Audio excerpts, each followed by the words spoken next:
Hello, I'm Astro, And I'm Thornquill. and welcome back to episode 5 of Quills and Rockets, where we discuss the next episode in My Little Pony Friendship is Magic Season 5, Appaloosa's Most Wanted.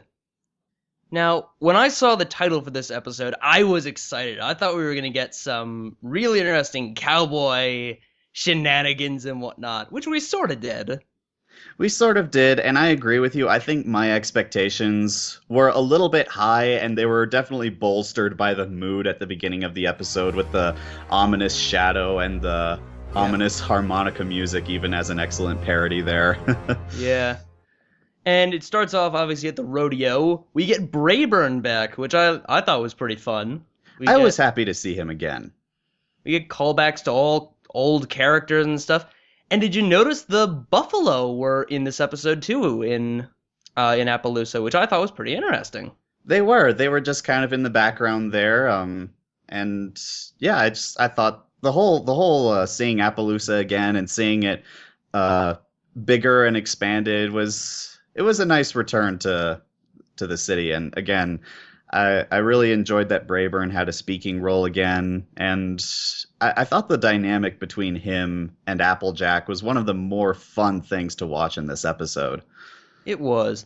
And then we get on to the plot of the episode, which is a CMC episode. I was not expecting that. I was not. We've had a lot of CMC episodes recently. So far, yeah. Yeah. That's two, one after the other. Every other episode looks like is a Cutie Mark based episode too. My theory before going into this season was that it was going to be more of an identity-focused theme, and which would make sense that we'd have more CMC episodes. I still am having fun with going with our theme of loss, but I can't see it in this episode. I have an interesting theory about that, which we could get to later on. All right. Because honestly, the theme of identity doesn't fit with Tanks for the Memories, so... No, not at all. Moving on. Maybe it's an on or off thing. I don't know. Anyway, so moving on to the plot of the episode, we have the character Troubleshoes, who is an actual horse? How does this universe depict Clydesdales? I mean, because he is a Clydesdale. I think everyone's agreed on that. Mm-hmm. But he's still very pony-like, even though he's a giant to them. And he has a cutie mark, which the characters from Saddle Arabia didn't. And they were a little bit more horse-like in their design, so I don't know. Yeah. So it's an interesting little thing there. And then we get to his cutie mark itself.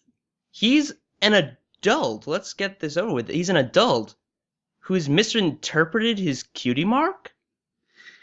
Yes, and I think that theme is probably one of the most potentially confusing and or controversial bits in this episode. And it takes the CMC, the Cutie Mark Crusaders, who are very mature in this episode. Very much so. To show him a different light on his purpose in life. On that note of the CMC being mature, they are still acting very childlike and running off and ignoring what the adults tell them to do. As always. I was very impressed with Sweetie Belle's characterization in this episode. She is much more reserved than I think we've seen her before, and we also see her using substantially more magic than we've seen before. So they're all growing in their own way, which I think is pretty nice. I have Sweetie Belle pegged for getting her cutie mark first now. All right. Well, we'll see about that. We'll see how it all works. Honestly, we have no idea. Nope.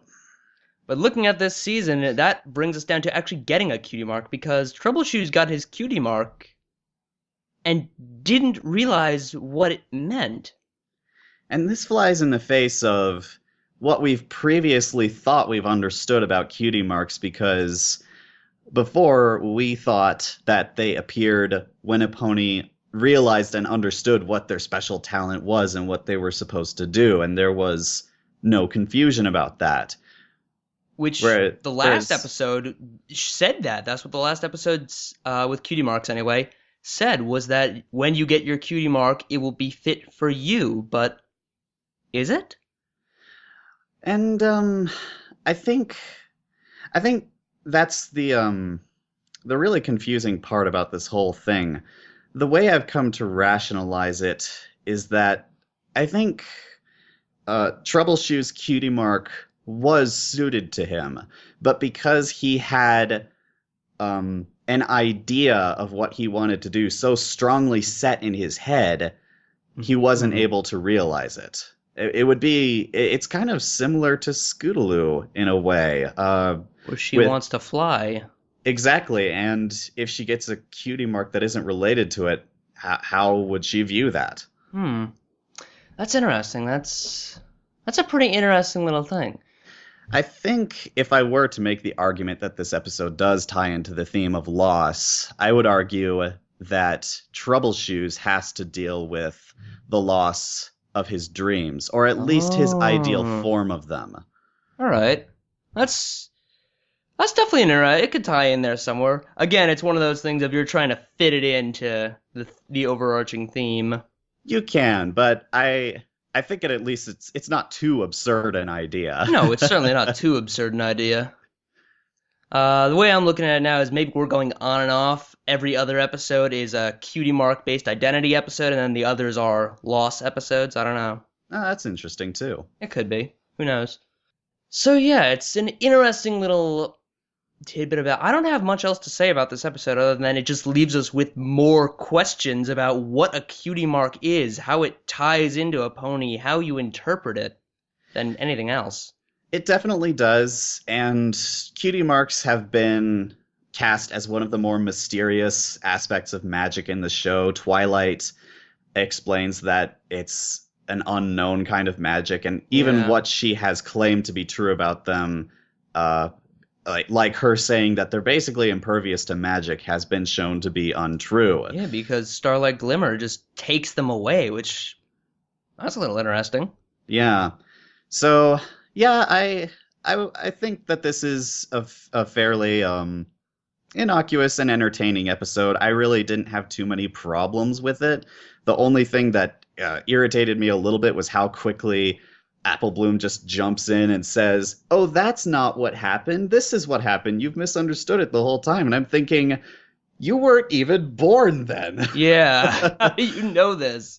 I was happy that they helped him to realize that he could live out his dream. It's just that his talent necessitated that he do it in a different way than he had envisioned, which I thought was a very unconventional message, at least in Western culture, because normally we hear the message that if you work hard enough, you will achieve whatever you want and be whatever you want to be. And sometimes that's just not true, and you have to lose your ideal dreams in order to embrace what you're really good at. And sometimes that's not something you ever thought you wanted to do, but usually you're happier in the end. Yeah. So that's how I came to understand the episode. And the thing definitely that goes on for this whole season is the fact that we're no longer having morals just shoved at us in a Twilight speech at the end of the episode. There's no princess letter. There's no friendship diary entry. It's just we have to interpret it for ourselves at the end of the episode. Which is pretty mature. I think that's a good direction for the show to move. I liked that it was a little bit more spelled out in the early episodes because it was for kids, but now the show is growing possibly with them and just leaving them to make their own interpretations. And when Twilight tries to start on a sermon, she gets told to be quiet. I thought that was hilarious. That was brilliant. Bit of show making fun of itself, but so on the whole, I liked the episode. It was entertaining. I think Brayburn is my favorite part of it, honestly. But Brayburn is one of my favorite parts of it, especially him trying to lie to Applejack. Oh, that was so funny. You do not lie to the element of honesty. Well, Brayburn, you're dead. It was nice knowing you. You think that broken leg is the worst of your problems? Just wait. So what would you rate this episode? I personally would give it a 7.5. Just it didn't astound me too much, but really I can't find much wrong with it either. Neither can I guess 7.5 it is. All right. All right, that wraps this up. This has been Astro Brony. And Thornquill. This is me signing off. See you next time.